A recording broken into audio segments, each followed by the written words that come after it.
Good morning, everyone. Hope you're having a fantastic day. Today we're having Ask Me Anything because, well, oh goodness. Instagram, we'll be back in a minute. My device just broke. Give me a second, everyone. Why'd you give me an error device? Interesting, interesting. All right. 1 second, everyone. I have to fix this device. I have a device that holds up my phone while I stream on Instagram because Instagram is not nice enough to support restreaming programs. For some reason, my device that holds my phone broke. Let's try this again. Give me a second. Hope you're all having a great day, by the way. Life is fun. Life is hectic. Let's give Instagram a whirl again. All right, here we are. Sorry about that. All right, we're back. Today we're having an Ask Me Anything. The reason is because, well, I'm sick. James went to camp today, so we had to send him along a little bit late. Had no time this morning. Neither of the boys wanted to eat their food. So anyway, I didn't prepare anything. You're going to find that a great way to make content without actually doing anything ahead of time is to do an Ask Me Anything. Goodness gracious. All the kids are sick. I'm sick. Only person who's not sick yet is Amy. She'll be sick in a day or two, I'm sure. 2 days ago, James woke up in the middle of the night throwing up all over the place. He threw up all over his bed 3 times. That was nice. I got to do laundry. Then the next day, he pooped all over his bed. That was nice. I got to do laundry. I don't really like doing laundry, by the way.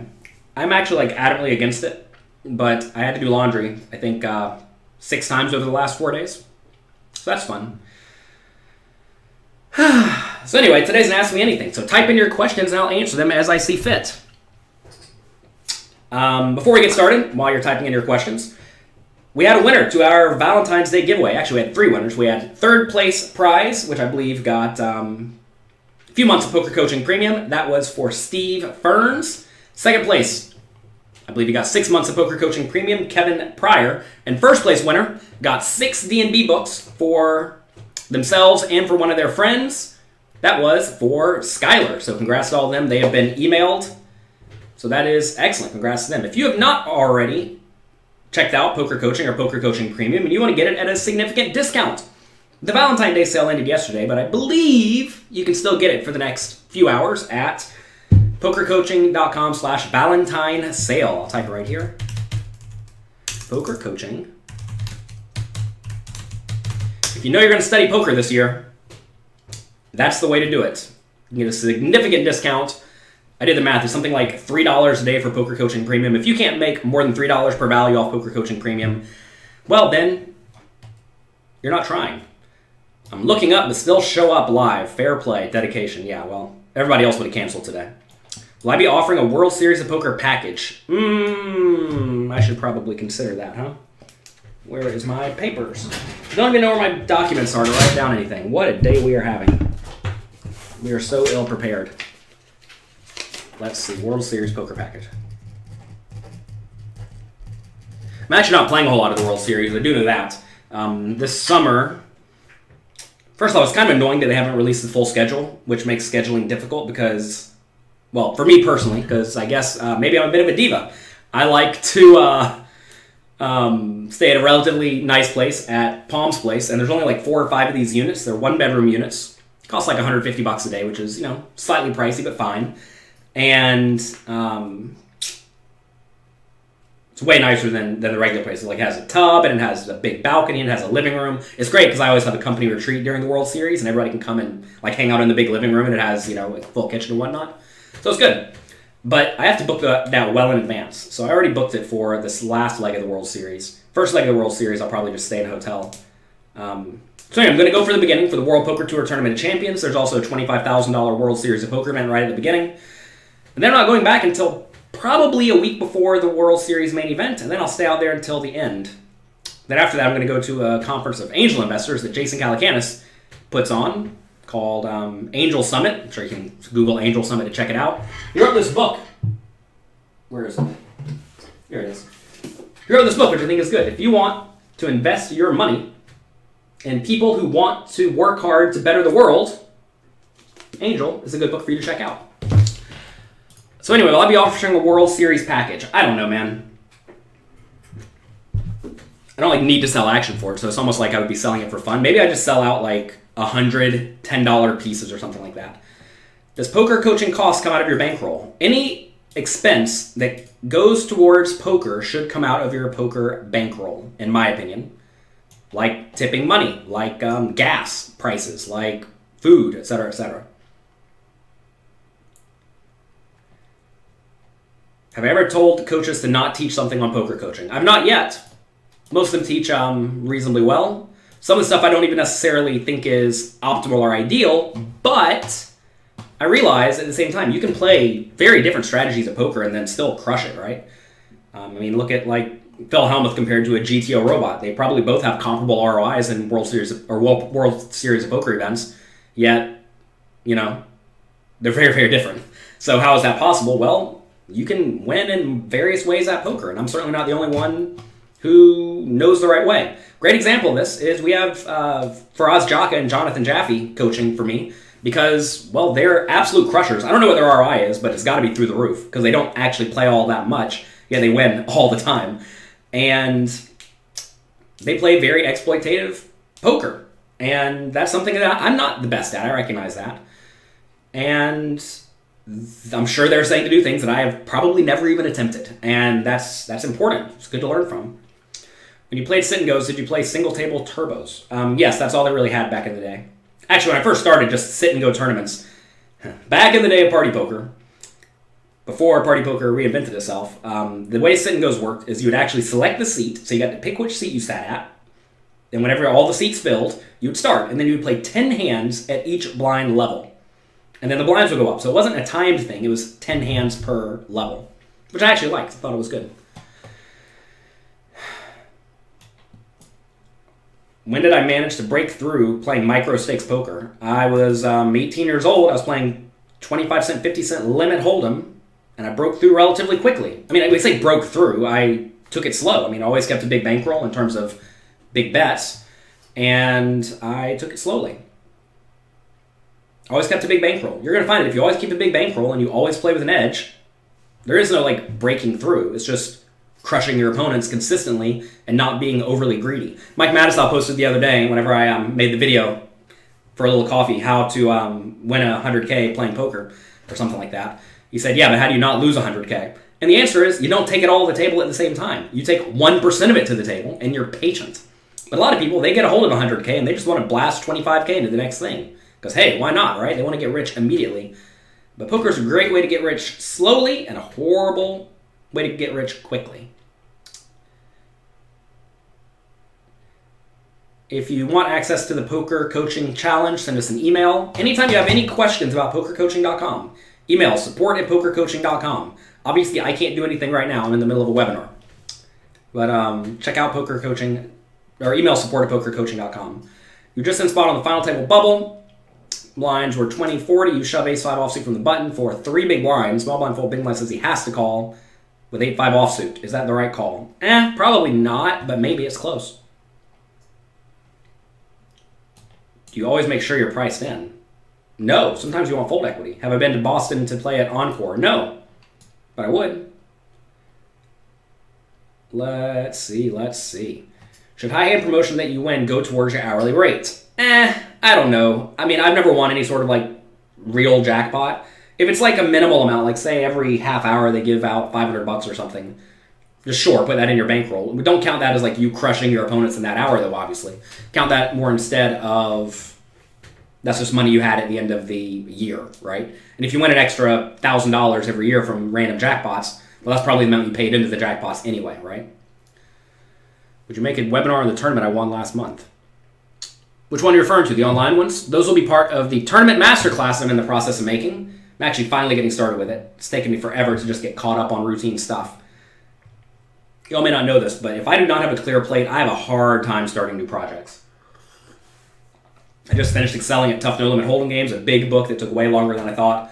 I just got caught up on weekly poker hands and poker coaching quizzes and poker news videos and card player articles and newspaper articles, magazine articles. Just got caught up on all that stuff. So now, Finally, the plate's starting to get a little bit clear. I have a few more small projects I have to do, but after that we will be tackling that hard. How do you combat heads up with a villain who thinks the same way as you? Well, it depends on what you do wrong, right? Figure out what you do wrong and then act accordingly.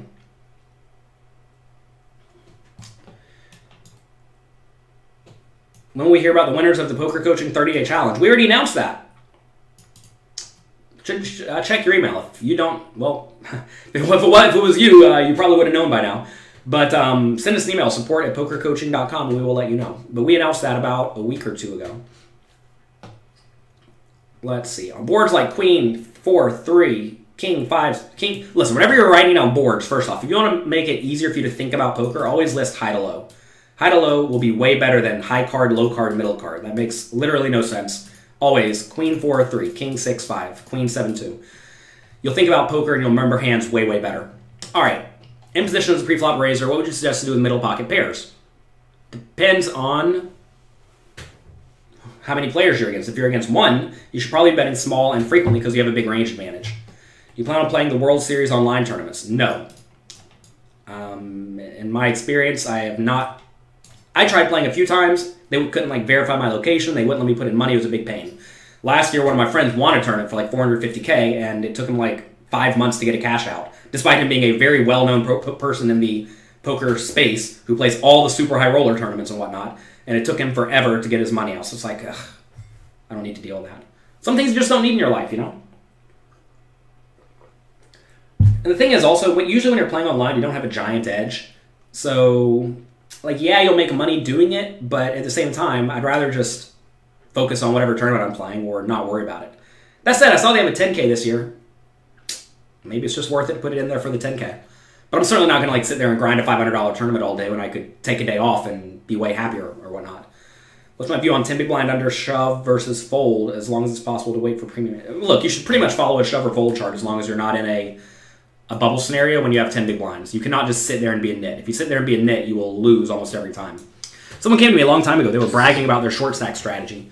And they're like, I'm the best short stack player in the world. I'll blind out and get my money in good and double up a lot. But they don't realize if you blind out half of your stack and then get it all in and double, well, you didn't really accomplish anything, and you're going to be out of the tournament a third of the time, so don't do that. What formulas do you use in game to make difficult decisions? Minimum defense frequency? That's about it. Minimum defense frequency and pot odds. Also, you have to figure out how your range lines up with your opponent's range, right? Figure out how your range lines up with your opponent's range. Figure out, for example, if you're trying to call a bluff, which hands you beat, which hands you lose to. Figure out what proportion that is compared to the pot odds, and then you're good to go. Ideally, you're always defending above the minimum defense frequency, but that's not so hard if you structure your range appropriately. And we discussed that thoroughly at pokercoaching.com.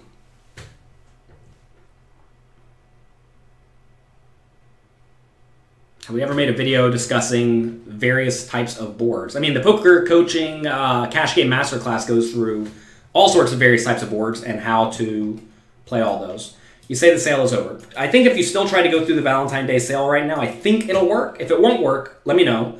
And send an email to support@pokercoaching.com. But I'm pretty sure if you go to pokercoaching.com/Valentine's sale and try to sign up, I think it'll let you. I think. 30-day challenge was the most beneficial thing you've done yet. Great. We have a few 7-day challenges coming out very soon on very specific topics. Oh, it's a repeat? Dang. No, this is not a repeat.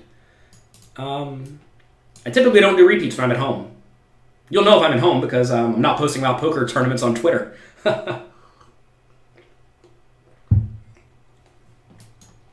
All right, let's see. Run it up Reno, am I going? No.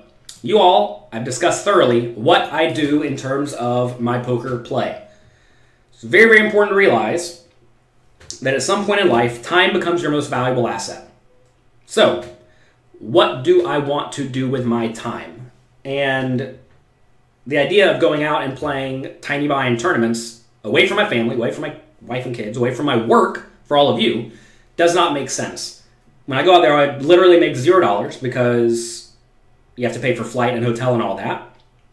Then I'd have to spend, 4 or 5 days playing tournaments where you're going to make, some small amount of money, just because the buy-ins are small, right? And then what? You come back home. What would I actually accomplish? I mean, I can make a video blog about it, but it's not like I'm a world-class video blogger or anything, so that's not worth a ton. I have to pay money to have an editor do it, so I'm going to spend more money there. And in that 4 or 5 days, I could, well, do all sorts of things. I can make this show. Making this show probably makes me more money than going to play all of Run It Up Reno. And that's just because some of you are going to go sign up to poker coaching, right? Some of you are going to enter the giveaway. Some of you are going to enter, you're going to like me a little bit more and maybe buy a book one day, whatever, right? So it just doesn't make sense for me personally. But I think if you want a good, fun time playing relatively small buy-in tournaments at a casual atmosphere, I think Run It Up Reno is great. So give it a whirl. What would you recommend as the next step to improve your skills? The Cash Game Masterclass at Poker Coaching Premium. Is ace queen a jam no matter what with 13 big blinds at a final table with ICM implications no matter what seat or position? No. There are 6 players with 1 big blind each and you have 13 and the other 2 guys have 30. Obviously you should just fold. How do you combat limp trappers? Don't raise them quite as wide. When will I release the Tournament Masterclass? After I make it. I have the PowerPoint halfway done. But it's really just a matter of sitting down and recording it at some point. The problem is I've been kind of sick. My voice is bad. I can't actually talk all that long. I mean, I can talk for like 5 hours, but when will I release it? When I'm done. That's the answer. What planet are you on today? We are on Earth, as far as I know. We may be in a simulation, though. At some point you just have to think we're in a simulation. For example, the other day, I had a 1-second cameo on my favorite show, Survivor. I'm like, why is Jonathan Little randomly on Survivor? How in the world does that even happen? And it's like, we just have to be in simulation at this point. It doesn't make sense. So, I don't know. I don't know what planet we're on. Things are just so random and so weird. Why is all this stuff happening? I mean, maybe the answer is because you do good work and good things come when you do good work. But at the same time, seems a little bit like a coincidence. Used to be a maniac and bluff too much, now you don't. Good. Isn't 6 big blind win rate and online unrealistically high given the rake? No, not at all. Good players are winning at that rate or more. Obviously, if your site rakes a ton, then yeah, you'll win less. If you have aces for all your chips before the bubble, do you call in against 2 call? I mean, I don't know. It depends on the scenario, gang. If you have 7 big blinds, yeah. If you have 100, yeah. I mean, I don't care. The answer is yes. I'm getting in all of aces in all spots. Unless we're on some weird satellite bubble. What's your favorite tournament to play, not counting the main events? Main event's not my favorite tournament to play. It takes forever. I'm a big fan of maximizing time. Favorite tournament to play? I don't really care. All tournaments are basically the same, if you think about it. What's different about them, right? There's some venues I like to play at. I like playing at Baha Mar in the Bahamas. I think Baha Mar's great. Where else do I like to play? I like playing in Las Vegas. I like playing at Aria. Aria's nice. I don't know, but the idea of which specific tournament, I don't care. They're all the same. I don't really care about structure so much. Show up and play good poker. That's really what it amounts to. People who really focus on structures, I think, would be much better off spending their time focusing on learning to play better. Anyway, we can set up a tournament for the students to play for the main event seat. There's a big problem with this. There's a big problem with this. Want me to tell you why? First off, that means in order to be eligible, you have to be available at that time. It's a big problem with setting anything up for a specific time that people are not available all at the same time, right? So if you're not available, then I'm just cutting out 2/3 of the audience. Why do I want to cut out 2/3 of the audience? Doesn't make sense. Born and bred Bahamian. Nice. Very, very nice. It's a great place.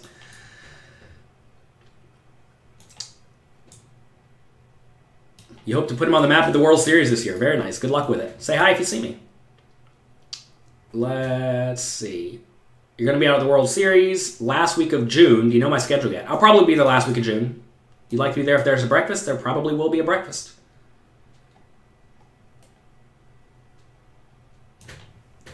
How doable is it to make $50 a day playing online? To consistently make exactly $50 a day online is probably very difficult. But to be able to make $50 on average each day is quite easy. You just have to work very hard and be very diligent and don't be in a rush. Take your time, be very disciplined, and study a lot and put in a lot of volume. That's really it. I mean, imagine you make, well, $1 an hour. You think you can't make $1 an hour playing online poker and then play 50 hours a week? There you go, $50. Oh, you want $50 a day. So, well, now you have to make $8 an hour. So you want to just play $8 an hour. There you go. Make $8 an hour, play a ton. Just play $8. Man, I'm sick. Sorry, everyone, I can't put a sentence together. Figure out how to make $8 an hour, and then put in a bunch of hours, and then you have it. It really is as easy as that.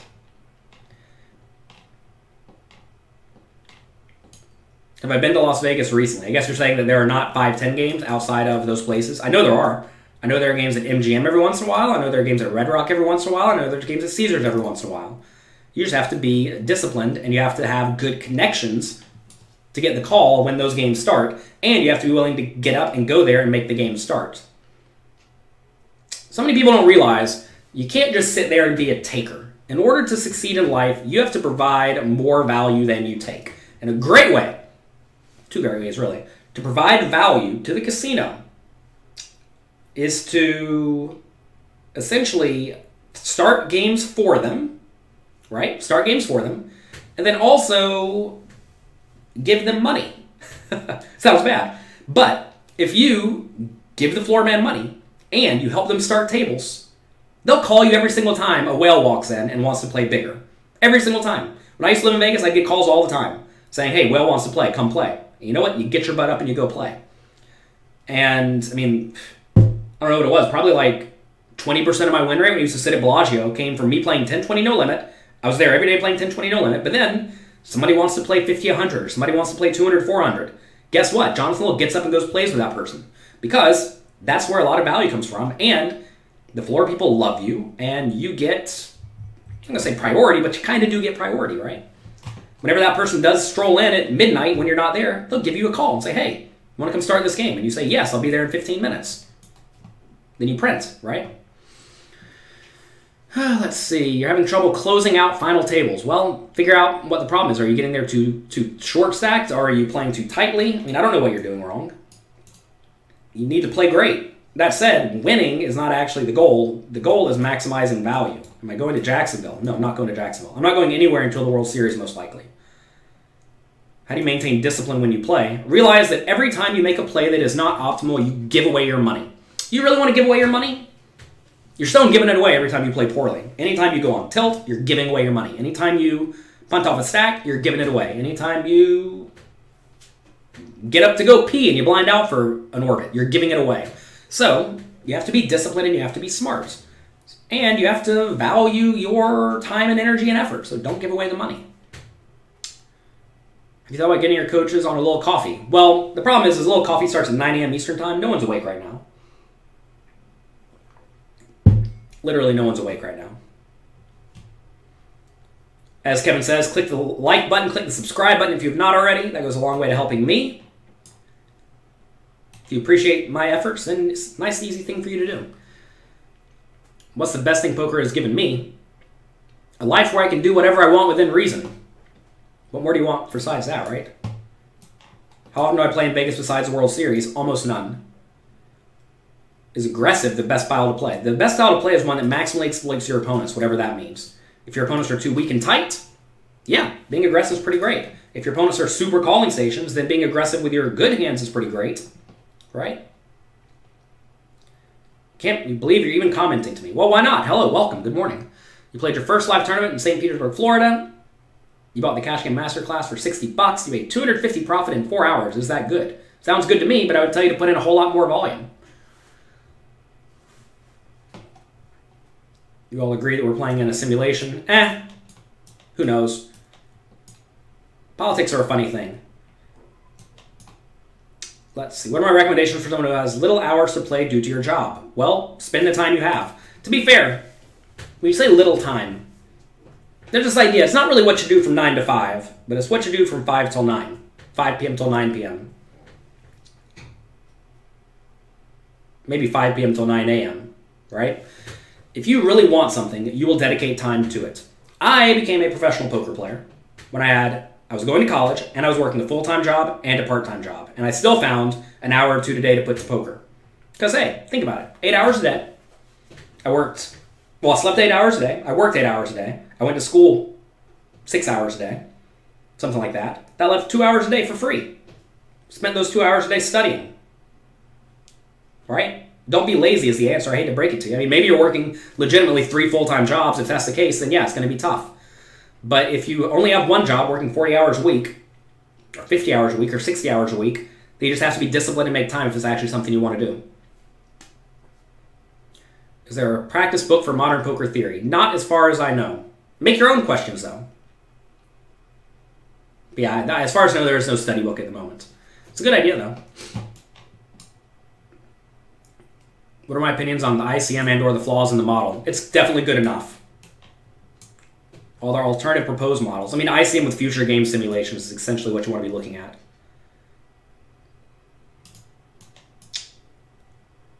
That said, you know, like, if a play is close based on ICM, it's probably just fine. The thing is like, it's hard to come up with a very perfect model, and even then you're not going to play it perfectly anyway, right? So figure out a model that is easy enough to implement, that is close enough to accurate, and you're going to be better than almost everyone you encounter. Do I play cash games? Yes. Cash games and tournaments. If you're a break-even tournament and cash game player, what would I recommend you study? Go study the Cash Game Masterclass immediately.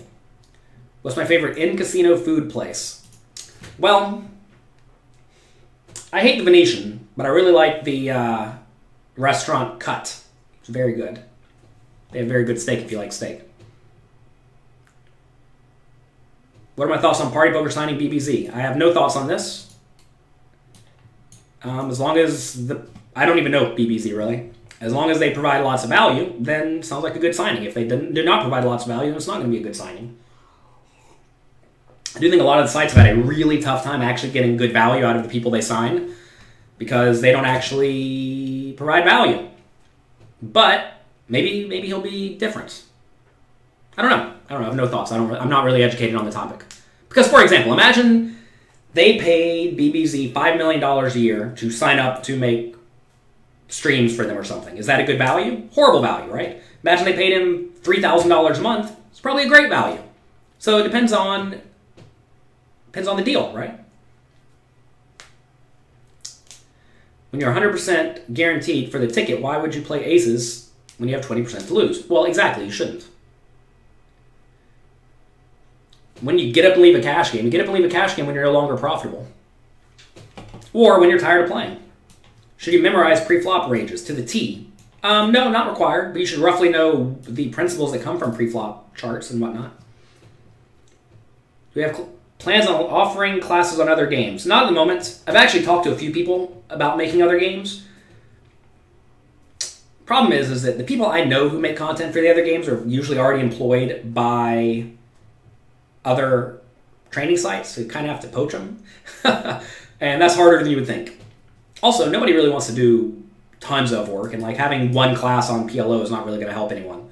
But having, you know, you need to dedicate yourself to it, and right now we are not in the position to dedicate ourselves to it.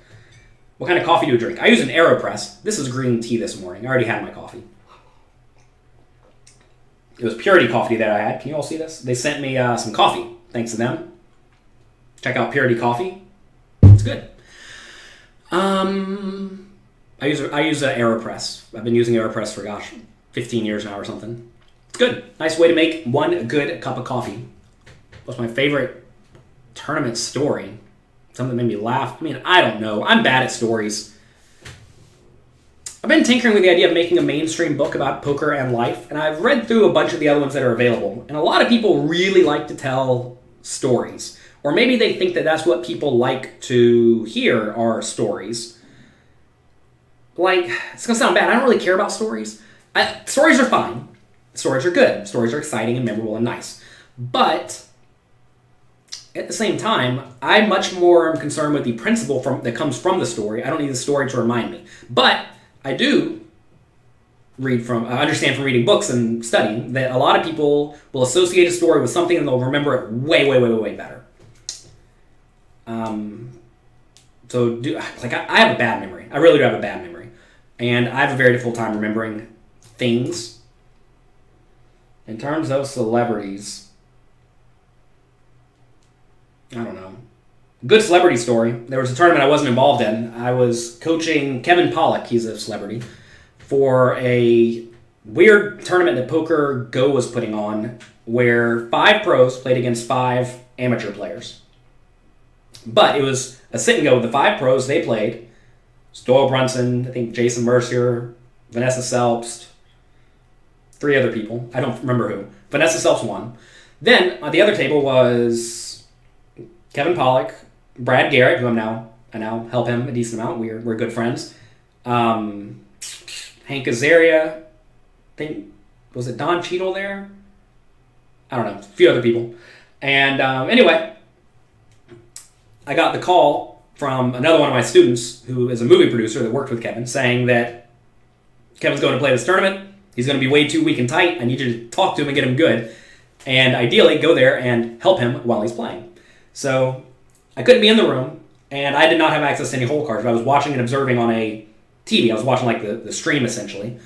And it was a cool setup, by the way. It was really nice. Like all the family and friends were hanging out. I was sitting there with like a notepad studying everything that he should be doing. And basically I told him he just needs to be playing way more loose and aggressive. And he listened to exactly what I said. He ran over the table and then won. And then he got heads up against Vanessa. Trying to think if I'm allowed to say what we did. I don't think I'm legally allowed to say what we did. So take that for what it's worth. And then he played great heads up. He ended up losing, but it worked out okay for him. So that was fun. Met Brad Garrett through that. He gave me a nice little video you can find somewhere on YouTube about excelling at No Limit Hold'em. And it was good. You hear the term table captain referring to cash games. What does that mean? That means someone is trying to essentially be the boss of the table, making big calls, running big bluffs, playing lots of hands, etc., etc. You chopped the final table. You only had 20% average stack, and they gave you, I guess, an eighth of the money. That's good. Do you have any thoughts on the value of your tournament life versus just taking plus EV spots? You should typically just be taking plus EV spots for the most part. Unless you think you have a very big edge in your exact scenario. Or you're on some weird bubble scenario. You start your career because of excelling at No Limit Hold'em. Fantastic. If you like excelling at No Limit Hold'em, I have excelling at tough No Limit Hold'em games coming out this summer. What's up, Jay Little? New York, New York. Good morning. I'm in New York right now. Using a 250K guaranteed tournament, which doesn't matter. What's the buy-in is what matters. You had 10 big blinds. I would have gone all in or folded. Oh wait, you have 68K. Oh, under the gun I had 25K in min raise. Aggressive stack, then re-raise to 13K. You have ace king offsuit. What do you do? All in. You have ace king offsuit. Easy all in. I'm on Robotesting right now. I'm not on anything right now. I probably should be on something.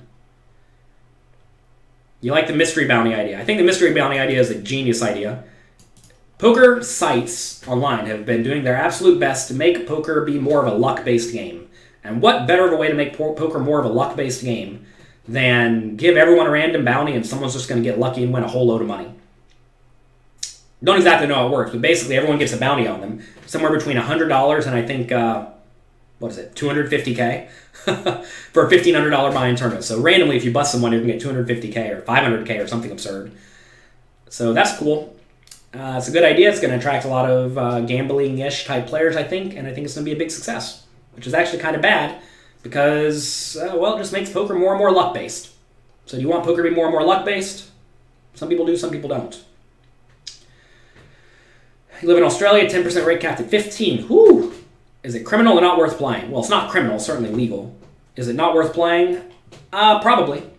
Would you be better off grinding it up online? Probably yes. I would tell everyone that you're probably almost always always better off grinding it up online because there you play against better players with a lower rate structure and you get a whole lot more experience, right?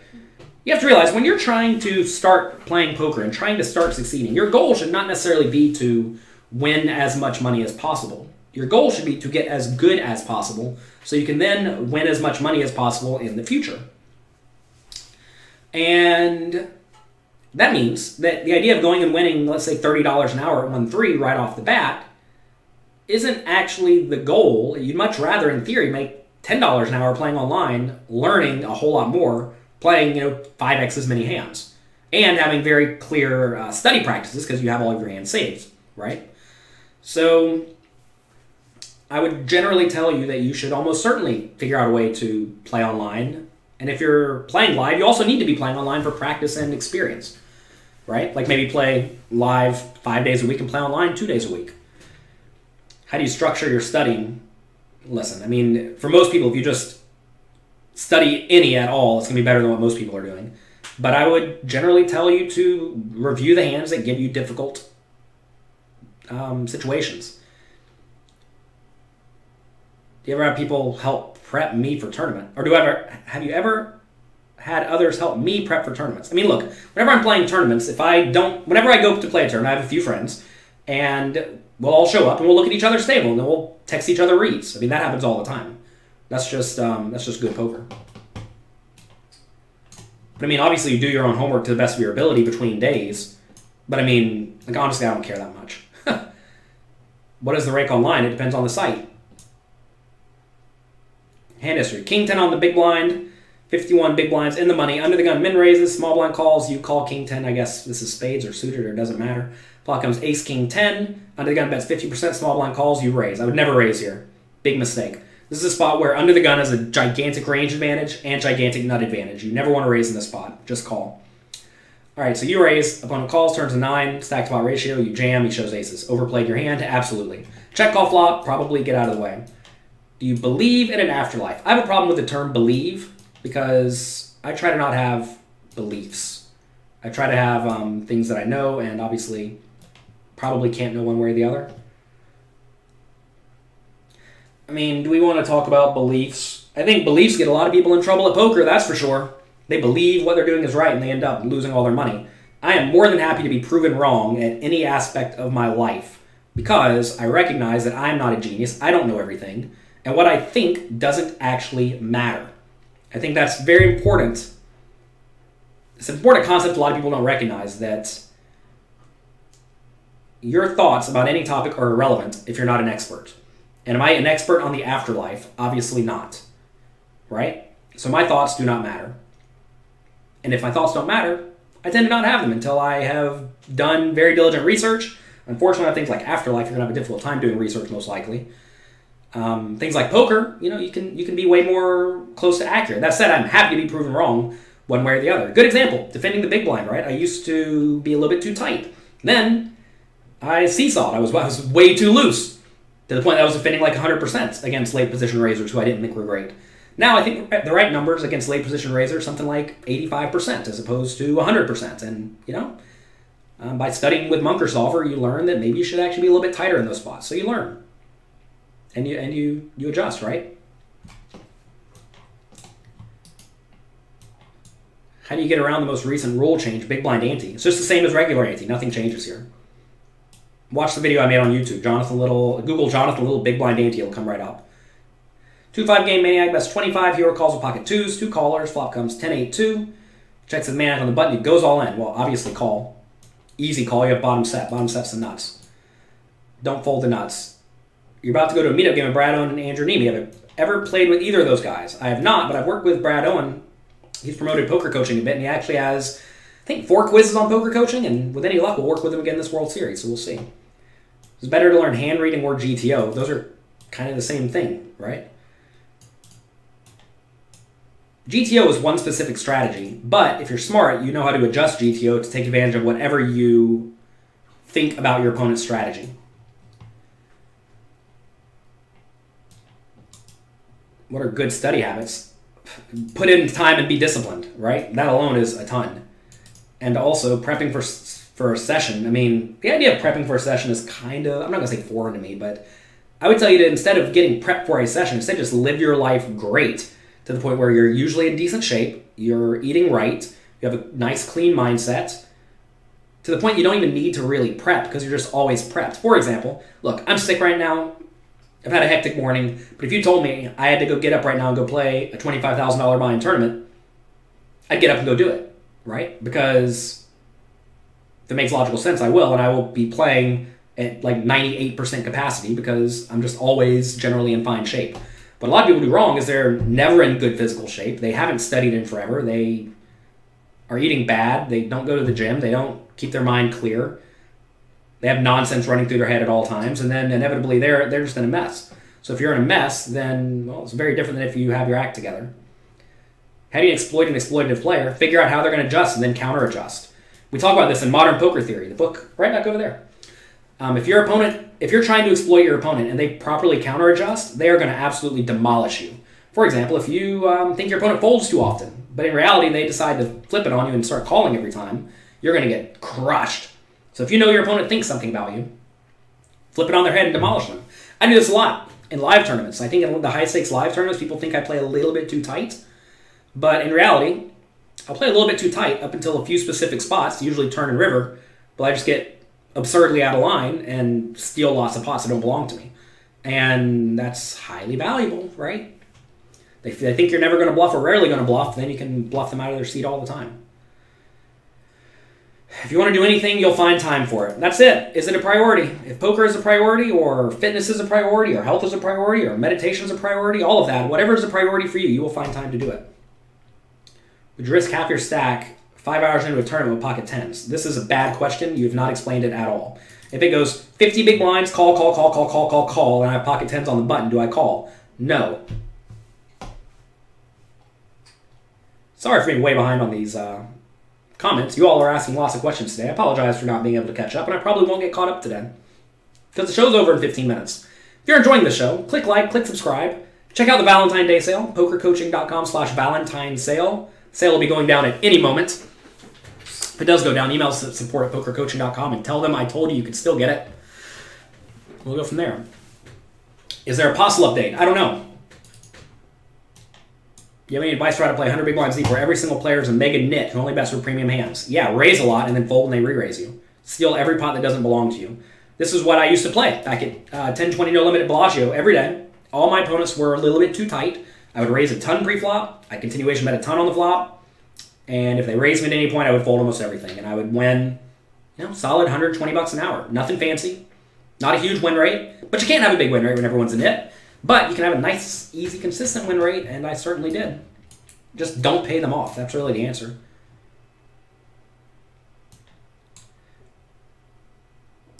What mistakes are the most detrimental? Well, in theory, being way too nitty is quite detrimental because you never ever get a hold of a big stack in a tournament, for example. Being really bad on the turn or river is quite bad. I mean, look, it's kind of not a great question because anything you do that's off of GTO is bad in theory. The question is, how far away from GTO is it? If it's very far away, like playing 100% of hands from every position pre-flop, that's clearly really bad. But if you play like slightly too loose, that's not so bad, right?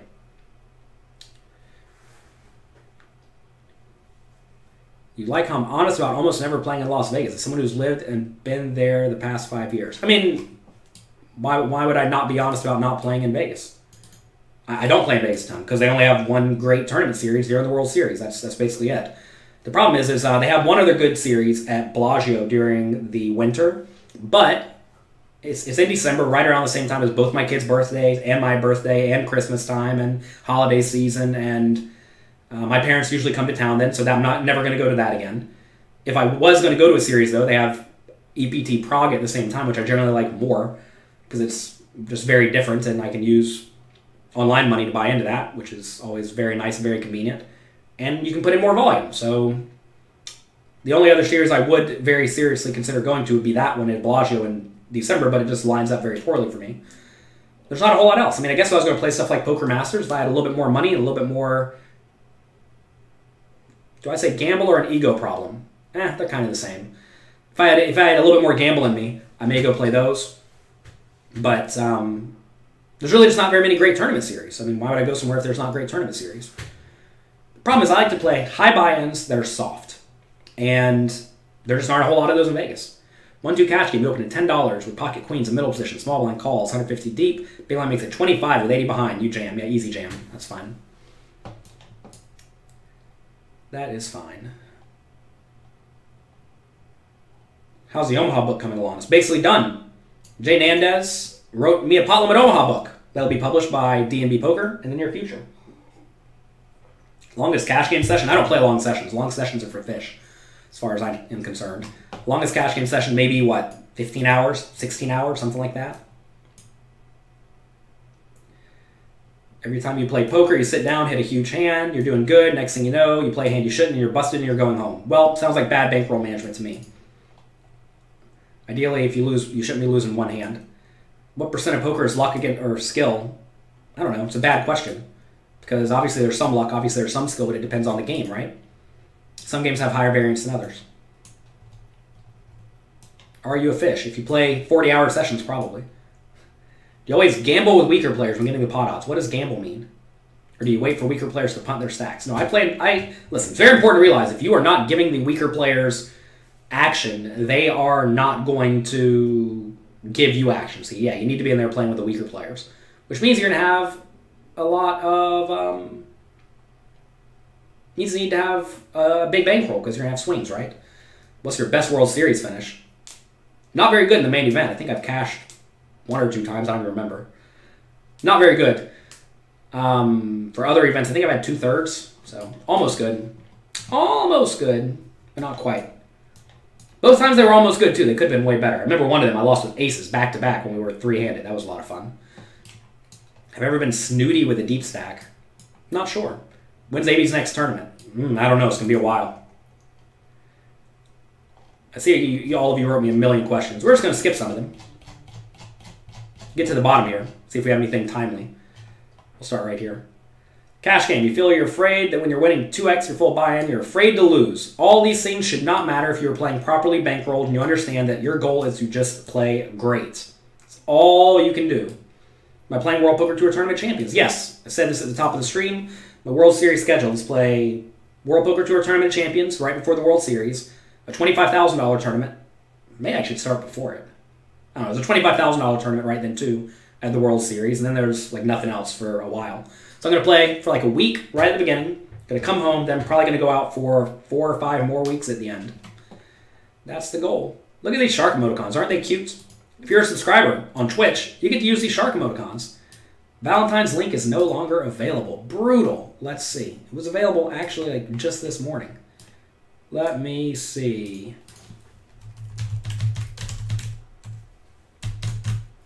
PokerCoaching.com/Valentine's sale. Let's see. Sorry, I have to navigate around a computer here. Looks like it's still available. I mean, it says 0 minutes left, but I think it's still available. Which sit and go format is the least amount, has the least amount of variance? I don't know. Slower ones. Basically, the question is which one can have a bigger ROI in and play more volume. The problem is, like, as they're more turbo-y, you have less ROI, right? You play more volume, but you have less ROI. Am I planning on coaching for a long time? Yeah.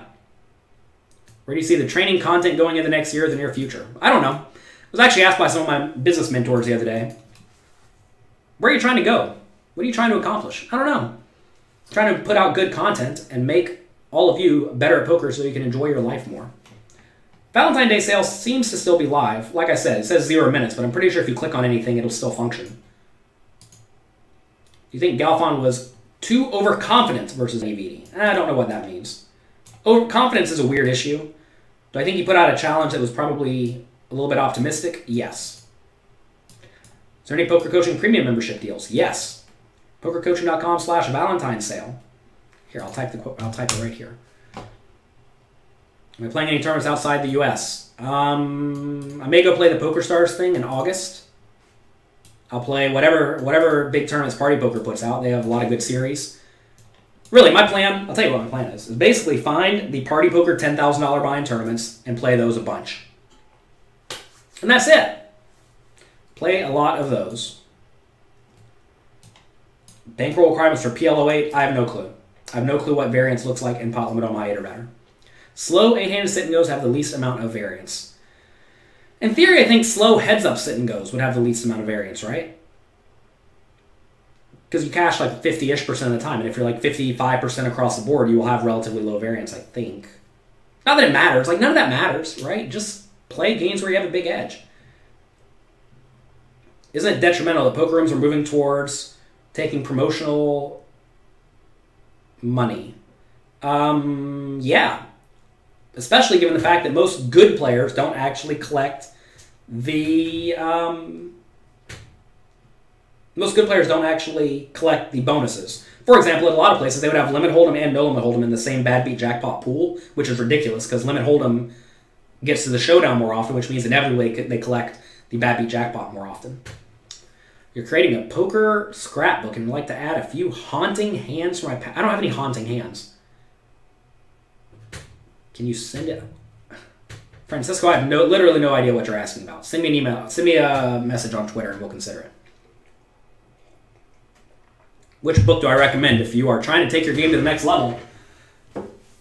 This is the prerequisite for getting good at poker. If you want to get good at poker, this is the prerequisite book. Mastering Small Stakes No Limit Hold'em. It's a big book.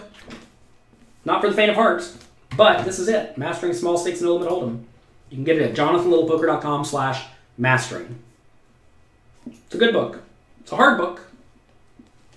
If you go to pokercoaching.com, I'm not going to say you'll be lost, but you'll have a way more difficult time if you do not thoroughly understand this type of thing already.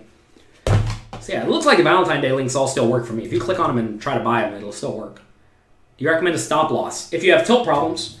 That said, I used to always have a stop loss of 450 big blinds when I played 5, 10, and 10, 20 no limit, which was 3 150 big blind buy-in buy-ins. There we go. Did I say that right? I don't even know. Because the reason is, first off, I would typically start to get a little bit unhappy when I was down 450 big blinds. But also, if you're down a lot, then it kind of presumes the game is difficult, right? So if the game is difficult because you're losing, then you should quit, right? A lot of people do the opposite. They get up a little bit and then they quit, thinking, oh, I'm up, I need to cash out a win. But like a win is irrelevant, especially in cash games. So it just like, doesn't matter. Is that book applicable for the micro stakes? Yes, it's applicable for all poker games. It's actually kind of a bad title. It should not say Small Stakes No Limit Hold'em here. It should say Mastering No Limit Hold'em. But I'll tell you all a marketing trick. When you put the word small stakes in something, people buy it like 5 times as much. Shh, don't tell anybody. It should say Mastering No Limit Hold'em is what it should say.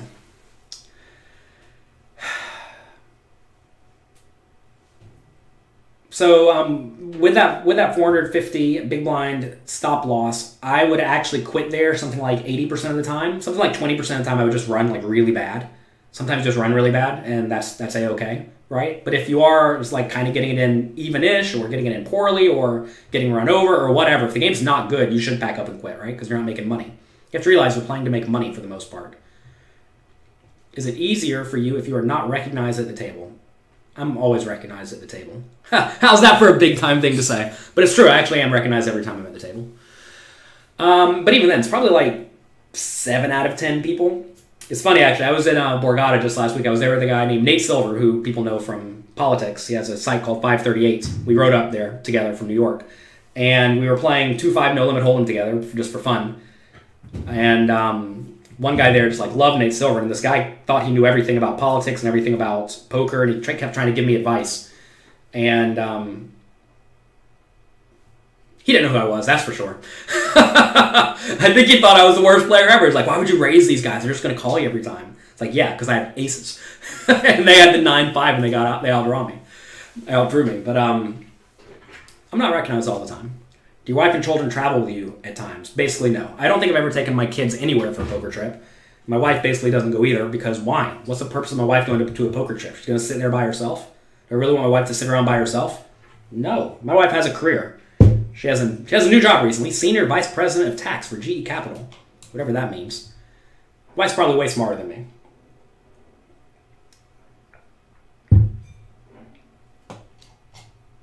Let's see. Best book on online multi-table tournaments. Secrets of Professional Tournament Poker, Volume 1 and Volume 2 by Jonathan Little. We may be re-releasing those next year, though, so check it out. I've actually gone through and I've updated them thoroughly. It was actually neat going through them because I would actually say the vast majority of the content still stands, which is actually kind of lucky because it means that I was always playing pretty well, but I didn't necessarily know why I was playing well.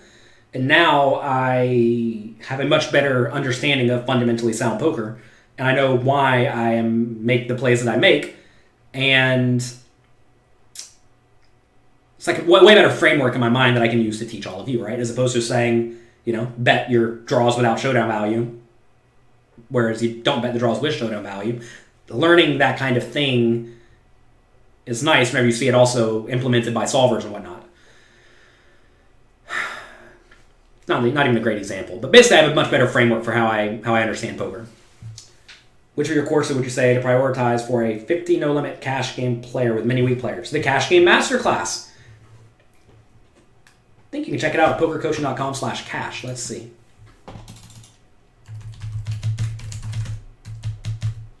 Let's see if that goes anywhere. pokercoaching.com/cash.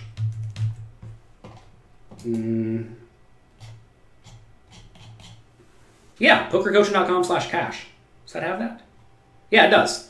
Go to pokercoaching.com/cash. It has the Cash Game Masterclass in it, and you get a whole lot of other bonuses.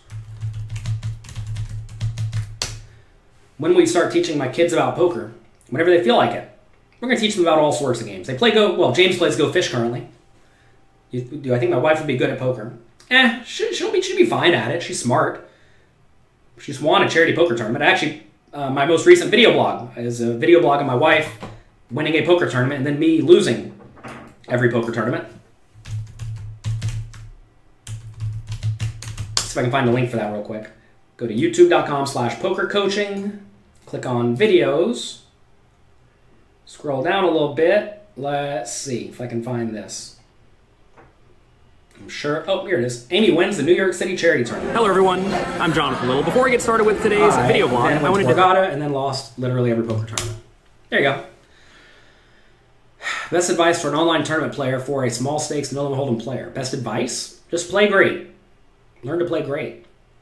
You think poker books are as helpful in the audiobook version? I personally like physical books, but audiobooks are great, especially if you can't read. If you can't read, audiobooks are fantastic. Or if you don't like reading, or if you have a difficult time learning from reading, it's important to understand that people learn in different ways, which is why I put out my content in all sorts of formats, right? We have videos, we have quizzes, we have audio, we have video, we have podcasts, we have all sorts of stuff because I realize people learn in all sorts of different ways. What's the best book on ICM? I don't know. There's a book by Colin Moshman a long time ago. What happened to my eye? I don't know, man. I've been sick and my skin's been messing up. I have a skin problem here, I have a skin problem here.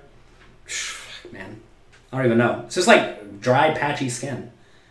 It's what happens when you get sick and you get old. When you get old, your body starts falling apart. It sucks. What's my thoughts on Phil Galfond challenging his downswing? Well, he's playing against someone who's better than him, most likely. When you play against someone who's better than you, you're going to lose. That's what happens. So what are my thoughts on it? He's playing in a game where he probably doesn't have an edge. Psoriasis. That's nice. That doesn't sound like a good term. Supposed to go to a skin doctor sometime this week, so we'll check it out. You're not old yet, trust me, LOL. Yeah, that's right. Is it a better job for a drunk gambaholic with a military pension than sort of good? I have no clue what you're even asking me here. Don't ask nonsense. I can't read nonsense. I don't understand nonsense.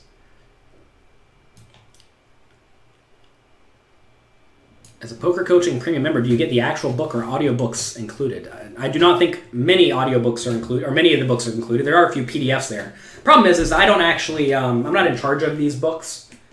I have a publisher, D&B Poker. They're in charge of these books. We try to figure out ways to license them from them, but it turns out it's kind of expensive.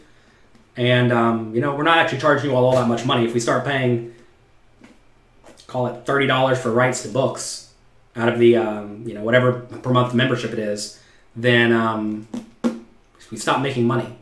So anyway, get it if you want, get it if you don't want.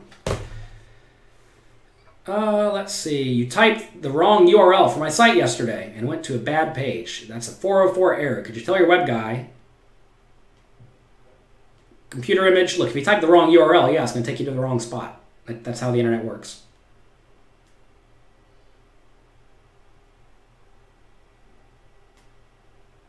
Your wife is your ATM. That's lucky. If you were single and childless, what area of the USA would you live? I would not live in the USA. I would live in Europe, so I could play all the European tournaments, and I could play online poker with no problems. I have to go now. If I had to pick a place in the USA, I would probably live in South Florida. South Florida has a lot of good poker tournaments. Or if I really wanted to just make money, I'd go wherever a new casino just opened, probably like Boston, and put my butt in that chair for the next 18 months and play whatever the highest stakes cash games they have there all the time. Then whenever the action died down there, I'd go to the next place. That is how you make money if you are really dedicated. You'll make $100 an hour, $200 an hour, you make a lot. All right, I have to go. have a great day. Enjoy yourselves. Again, check out pokercoaching.com/Valentine sale.